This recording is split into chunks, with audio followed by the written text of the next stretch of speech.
দর্শককে আজকে গোটা পৃথিবীর ন্যায় ঈদুল আজহা তার ন্যায় আমরা উত্তর জেলা শহর ঈদগাহ কমিটিতে আমরা ঈদের নামাজ 8:31 আমরা আদায় করেছি এবং এই নামাজের পরে আমরা ধর্মনগরের জাতি ধর্ম বর্ণ নির্বিশেষে প্রত্যেককে ঈদের মুবারক জ্ঞাপন করছি, হার্দিক অভিনন্দন জ্ঞাপন করছি এবং ধর্মনগরের শান্তি সম্প্রীতি ধর্মনগর কৃষ্টি সংস্কৃতিকে আমরা ঈদগাহ কমিটির পক্ষ থেকে এবং ত্রিপুরা রাজ্যে শান্তি সম্প্রীতি এবং ভারতের ঐক্য সংহতিকে আরও সুদূর করার জন্য আমরা ঈদগাহ কমিটির পক্ষ থেকে আমরা প্রত্যেকের কাছে ঈদ মুবারক এবং শান্তি সম্প্রীতির সেই বার্তা নিয়ে আমাদের ঈদের নামাজ পরিপূর্ণ সমাপ্তি ঘটেছে।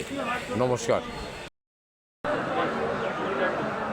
আজকের এই ঈদটা হচ্ছে আমাদের ভাষায় আমাদের ধর্ম হিসাবে ঈদুল আজহা বলা হয়, বকরি ঈদ বলা হয় এবং কুরবানির ঈদও বলা হয়।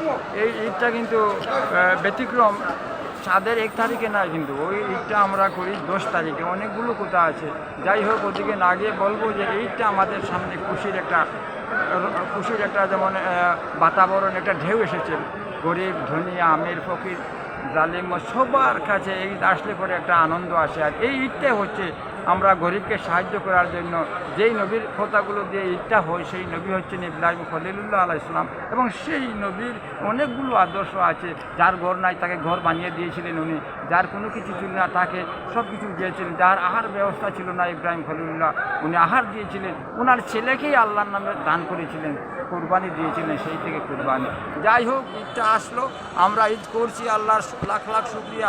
আমি সকল ধর্মপ্রাণ মানুষকে বলবো তাদের সুন্দর সুস্থ পরিবেশ নিয়ে ঈদটা আমরা করতে পারি এবং দোয়া রাখি আল্লাহ যাতে আমাদের সকলকে নেক হয়ে থাকার এবং সকল ধর্মের মানুষকেও আমি দোয়া করি যাতে আমরা